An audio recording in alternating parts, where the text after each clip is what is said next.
In the brutal, sprawling conflict of the Second World War's Eastern Front, the German soldiers of the Wehrmacht came to fear a particular sound. It was a soft, eerie whooshing noise that would drift out of the darkness of the night sky, a sound they compared to a witch's broomstick sweeping through the air. This sound was the prelude to terror. It meant that moments later, a series of small but precise bombs would rain down on their positions, disrupting their sleep, destroying their supplies, and shattering their nerves. The source of this sound was not some advanced secret weapon. It was a group of young Soviet women, most of them barely out of their teens, flying antiquated, open-cockpit biplanes made of wood and canvas. They were the 588th Night Bomber Regiment, a unit so feared and so effective that the Germans themselves gave them their legendary nickname, the Nachthexen, the Night Witches. This is the story of how these women, armed with obsolete aircraft and an unyielding courage, became one of the most decorated units in the Soviet Air Force and a terrifying phantom of the Eastern Front.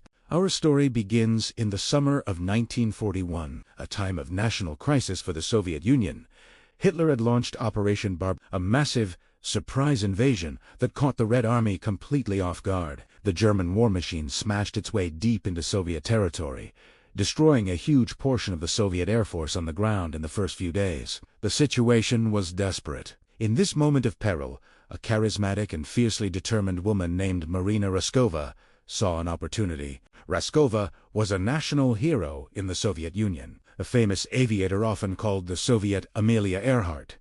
She had set numerous long-distance flight records and was an inspiration to millions. As the war began, she was inundated with letters from thousands of young women all across the country. They were pilots, navigators, and mechanics who were desperate to use their skills to defend the motherland. At the time, the Soviet military, like most militaries in the world, did not allow women to fly in combat. Raskova used her fame and her personal access to Joseph Stalin to lobby for a change. She argued that these women were a vast, untapped resource of patriotic fervor and skill. In a testament to how dire the situation was, Stalin agreed. In October 1941, he gave Raskova the authority to form 3 all-female air combat regiments. One of these would be the 588th Night Bomber Regiment. The volunteers who flocked to join were incredibly young, mostly between the ages of 17 and 26. They came from all walks of life: university students, factory workers, flight club enthusiasts, all united by a burning desire to fight the invaders. They underwent a punishing, accelerated training program, trying to cram years of military flight instruction into just a few months.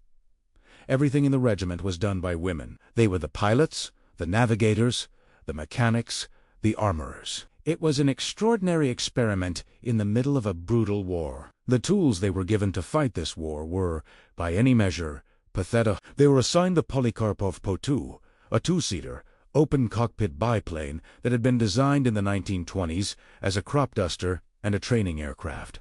It was made almost entirely of wood and canvas, a fragile construction that offered no armor whatsoever. Its top speed was a mere 94 miles per hour, slower than most of the German fighter planes could maintain without stalling. It had no radio, no radar, and no defensive machine guns. Its navigation equipment consisted of a stopwatch and a map. The pilots and navigators were completely exposed to the elements, suffering from frostbite in the brutal Russian winters. The plane could only carry a very small bomb load, typically 2 bombs, one under each wing. These bombs were often so small that they had little strategic effect on their own. The real weapon of the Night Witches was not explosive power, but psychological terror. Their mission was harassment. Their job was to fly, night after night, denying the German soldiers any chance of rest. They would fly in waves, one plane after another, throughout the entire night, ensuring a constant, nerves-wrenching series of small attacks. It was the plane's obsolescence that the women turned into their greatest weapon. The Po-2 was so slow that it was actually very difficult for the faster German Messerschmitt Bf-109s and Focke-Wulf 190s to shoot down. The German fighters would have to slow down to a near-stall speed to get a Po-2 in their sights, making them vulnerable. Furthermore, the plane was extremely maneuverable. It could make tight turns that the faster, heavier fighters couldn't match. The women developed a unique and terrifying attack tactic. They would fly in groups of 3, Two of the planes would fly in one direction to attract the German searchlights and anti-aircraft guns. The third plane, the designated bomber, would use this distraction to approach the target from a different direction. As the bomber got close to the target, the pilot would do something extraordinary.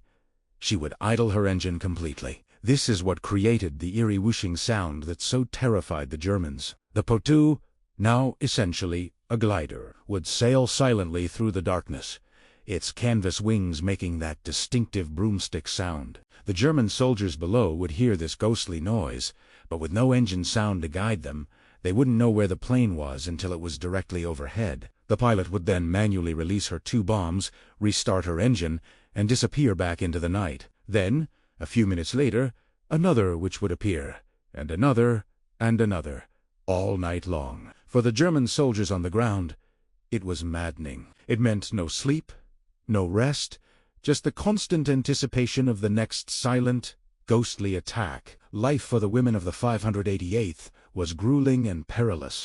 Because of their plane's short range and small bomb load, they had to fly multiple missions every single night. A crew might fly 8 or more sorties in a single night, sometimes as many as 15 in the long winter nights. They would take off from makeshift airfields just behind the front lines, fly their mission, land in the dark, where the ground crew also women would quickly rearm and refuel the plane by hand, and then they would take off again.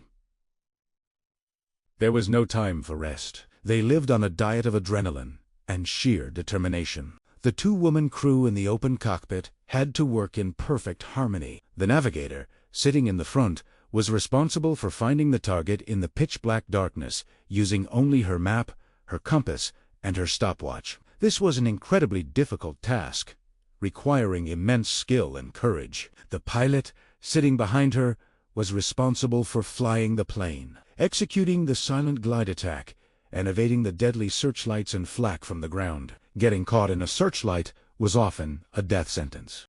The brilliant beam would blind the pilot, and every anti-aircraft gun in the area would immediately open up on the fragile, slow-moving plane. The tracers from the machine guns would set the canvas skin on fire in an instant. The women had no parachutes. The planes were too low and the cockpits too cramped. If their plane was hit, there was no escape. They knew that every mission could be their last. Despite the dangers, the women of the 588th displayed incredible courage and resilience. They took a perverse pride in their rickety airplanes, affectionately calling them their sewing machines.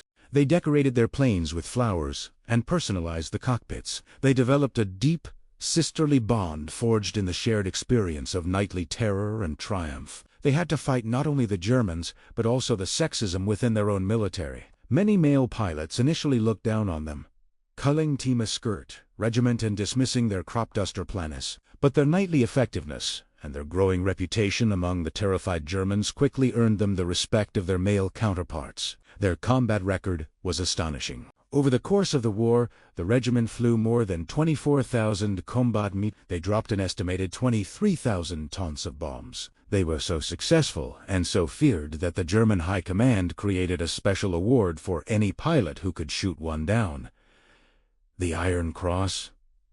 Yet, the Night Witches were notoriously difficult to catch. They lost 32 pilots over the course of the war, a testament to the dangers they faced, but a remarkably low number, given the number of missions they flew and the vulnerability of their aircraft. The stories of their individual bravery are legendary. One pilot, her plane riddled with bullets, navigated her way back to base by following the North Star after her instruments were destroyed. Another time, 2 witches were shot down behind enemy lines. They managed to survive the crash, and 4 days they evaded German patrols, eventually making their way back to Soviet lines on foot.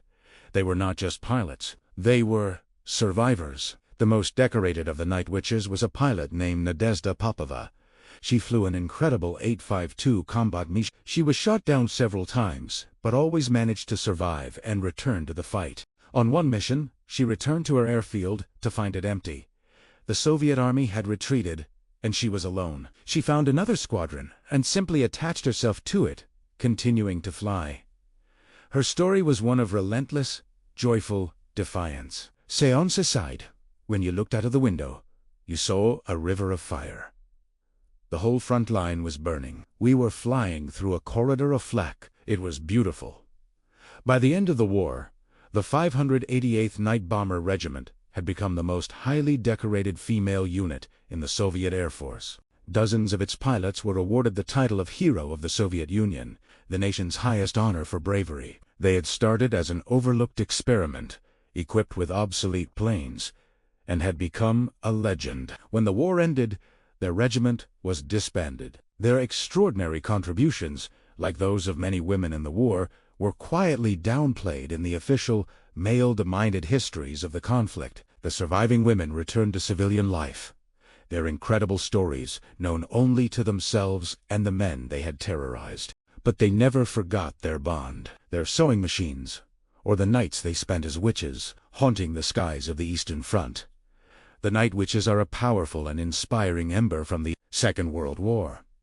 They are a story of how courage, ingenuity, and sheer force of will can turn the most primitive tools into devastatingly effective weapons. And sheer force of will can turn the most primitive tools into devastatingly effective weapons. They were young women who, when told they couldn't fight, took to the skies in planes made of wood and fabric and became a nightmare that would haunt the German army until the very end of the war.